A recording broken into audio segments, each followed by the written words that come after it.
पांडव हे युद्ध कधीच जिंकू शकत नाहीत,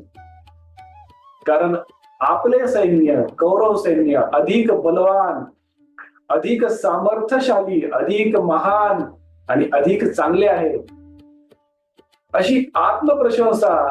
परत एकदा दुर्योधन कुरुक्षेत्राच्या रणांगणावर गुरु द्रोणाचार्यांच्या समोर करत असतो. ही आत्मप्रशंसा दुर्योधन करत असताना आपल्याला भगवान श्रीकृष्ण गीतेतून आणि संत ज्ञानेश्वर माऊली श्री ज्ञानेश्वरीतून असा तर संदेश देत नाहीत ना, की जो आत्मप्रशंसा करत होता त्या दुर्योधनाचा नंतर पराभव कसा झाला,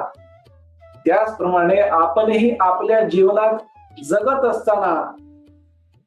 आत्मप्रशंसा